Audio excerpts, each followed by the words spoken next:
I'm going to give you a light graphic warning. There's an image here of a man wearing a MAGA hat who was brutally beaten and his face is bruised up, his eye is red. And it's not war, it's not gore, but some of you may not want to see something like this. So I will tell you, and I'll stress, I have no problem giving someone a graphic warning, because if you're going to give someone a warning about the content, when it has to do with violence and the image of someone after he was brutally beaten, that makes sense. What doesn't make sense is demanding trigger warnings for offensive academic research subjects. That's insane. But that being said, I don't think it's that big a deal, but I did think it was fair to tell you, you're about to see an image of a guy who was brutally beaten. Now, some of you may remember this story. This is an art gallery owner who was beaten. He's now speaking out, and he's blaming an art gallery, an art pop-up, for getting a mob of underage attackers drunk before the assault. Now, he's suing, so that's an update. But I think what's very important about this is that he's now speaking out and describing what happened. And I think it's pretty horrifying. Obviously, the people attacked him for wearing the Trump hat, and they were yelling things like F Trump and things like that. So we know why he was attacked. Well, he describes it, and he talks about how this pop-up got these underage people drunk. And if that's true, well, then I think there is serious fault here. You don't give underage people liquor. But now I'm going to scroll down. You're going to see the image. This is Jahangir Turan, Johnny Wu, 42. He was left with brutal injuries at an ABC Angels Club pop-up event on Canal Street, Manhattan in July, after wearing the red MAGA hat he'd bought earlier that day at Trump Tower. He said a dangerous, unruly, and belligerent group of 15 to 18 people carried out the attack after a girl flicked the cap off his head. You can see the photos from the, that's bad, man. That's brutal. As he bent down to retrieve it, the rest of the group allegedly started pounding on him, knocking him to the ground and stomping on him. One individual is then said to have grabbed his head and hit it against a pole, according to Turan. Now, I'm going to have to believe he's telling the truth when you look at how severe his injuries were at the time. You can see this photo before he was injured. And I wonder about this stuff because it's a bit of a cliche now in alternative media to point out the double standard. That you have these stories of, say, like a guy being tortured in Chicago. I don't know if you know about this, but yeah, I believe it was three young black people kidnapped a special needs white young person and tortured him. And these things don't become national scandals like Jussie Smollett did.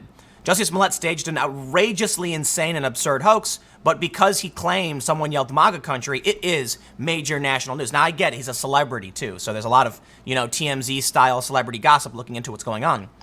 But here we have the story, and I wonder why this isn't leading the segment on CNN.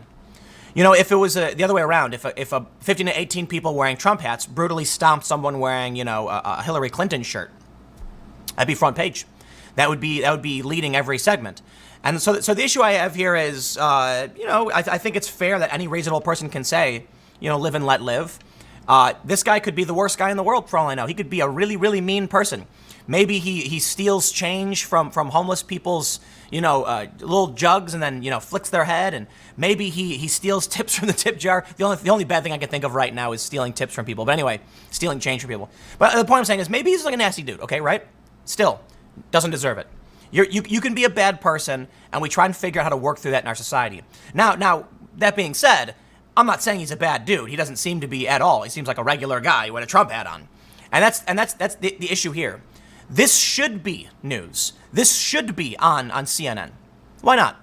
The other day CNN was talking about the right-wing media is using conspiracy theories to defend Trump, and I'm just like, it was tweeted by Brian Stelter, and I'm not saying he wrote it, but he tweeted the headline for today's story: right-wing media is using conspiracy theories.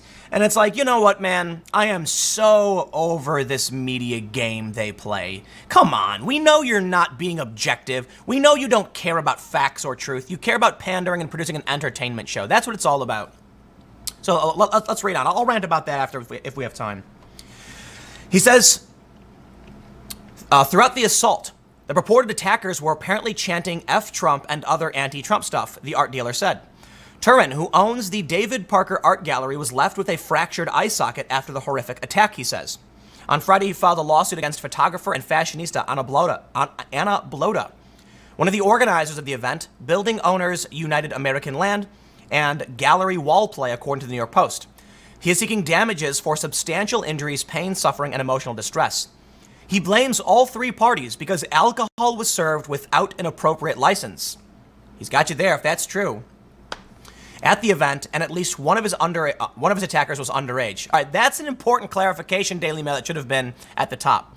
So one underage person still serving alcohol without a license. Turin from Hoboken says they are directly responsible for getting his attackers drunk prior to the attack. The event was a curated skateboard-inspired showcase for a number of labels, including Blodas. But she denies any involvement with the attack and insists everyone at the event was over 21. She also says she is a broke artist who has no money to pay him if she loses the lawsuit. That's the most important thing you need to consider when you do file a lawsuit. Are you going to get 100% of nothing? United American Land and Wallplay have not yet responded to a request for comment.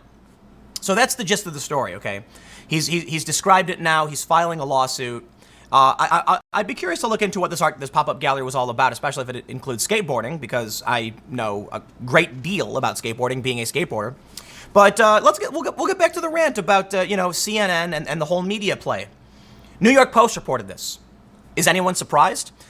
The other day I pointed out in another video about Antifa violence, it was that guy, for those that didn't see it, at Mike Cernovich's event last year, it was 2018 January actually, some 56-year-old Jewish guy was leaving, this is my understanding, and a 32-year-old Antifa guy named Greg Campbell or something jumped him. Knocked him down, punched him, choked him. Apparently the guy hit his head, was brought out in an ambulance. You can see these photos. I mean, Mike Cernovich looks like shocked and terrified at this. This guy may have died, you know? Well, so the Antifa guys pled to two felonies, two counts of felony assault.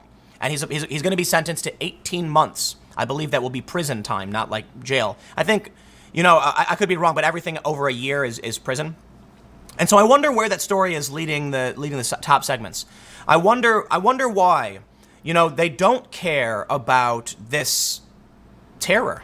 And that's what it is. This guy, it's not an instance of, somebody getting into a bar fight. This is a story about a guy who was wearing a Trump hat and they yelled political things at him and they beat him up.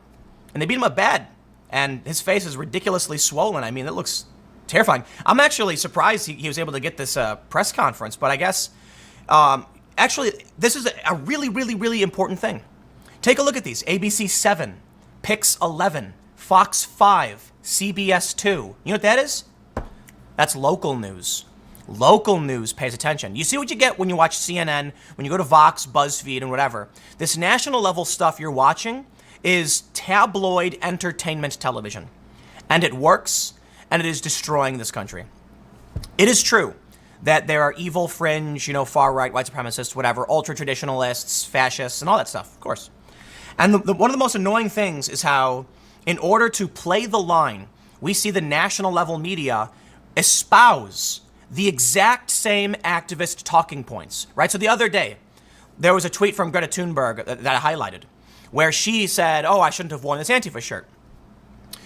Below it was Lacey McCauley, one of the most, well-known Antifa individuals or Antifa aligned.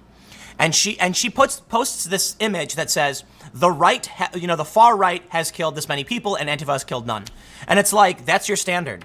You beat this guy to a pulp, but you let him live. Is that what you're saying? You're not willing to cross that line. Okay, I can appreciate you didn't kill anybody, right?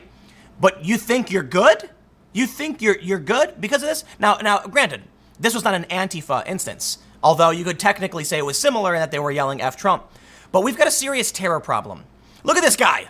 Like, come on, what? Look at him. You're gonna see that guy walking down the street. He does not look like somebody who's looking to start a fight. He does not look like somebody who's a dangerous, violent threat. And no, he is not a far-right, ultranationalist, white male, white supremacist, whatever. He's an art gallery owner in New York. He's probably fairly moderate living in New York City. And that to me is what's crazy. But in the end, look who comes to talk to him. Do you see CNN? Do you see even Fox News? Do you see MSNBC? Of course not. So I'll give respect to local news outlets. And this is what's really sad and dangerous. The way the internet has democratized information, we are losing local reporting, and this is a serious problem. For one, if you watch local news in New York, you probably saw this story. If you watch independent media, channels like mine, you definitely saw this story. And I think there's something important to be said about the content I produce and what many of us on YouTube do. Why is it that so much of my content is highlighting things like this? Is it because I like the president or anything? No, not at all. It's because this is extremely important to solving our problems, and you'll never see it on that TV. Never. Okay, I'm being hyperbolic. But are you going to see a fair take from CNN on any of these political issues? Absolutely not. You know, the Ukraine scandal stuff has been an absolute insane nightmare that I'm not going to touch with a 10-foot pole. But I'll tell you this, you know, I tweeted the other day, I'm just so fed up with the games they play. They say that the right is pushing conspiracy theories, and it's like, well, a sworn affidavit from the prosecutor and leaked audio confirming, you know, just that much, fine, whatever. You know, they're all corrupt, whatever. I'm talking about the media. The media, in the national media sense, right? So I can tell you right now, look, dailymail.co.uk is reporting on this, for sure. You're going to find that the more generalist sites will absolutely cover this. But when we're talking about political coverage and what gets shared, we're talking about, you know, Vox, BuzzFeed, Vice, and all of these things. You want to talk about the media and talk about views. Let's talk about the fastest growing news organization in history, Vice News. It's my understanding, could be wrong, of which I was the first and founding member. A very different company to since I left. And ask all the OG, you know, Vice people, and they'll tell you the same thing. Like, man, something happened there. But you look at what's dominating internet clicks. What's getting the big evaluations? What's getting the venture capital? Now, admittedly, these companies are all kind of hurting. But if you go to these sources which dominate political coverage, they're not interested in telling you what's going on or providing you with context. A really good example in a similar vein to this is when BuzzFeed repeatedly smears Carl Benjamin, aka Sargon of Akkad.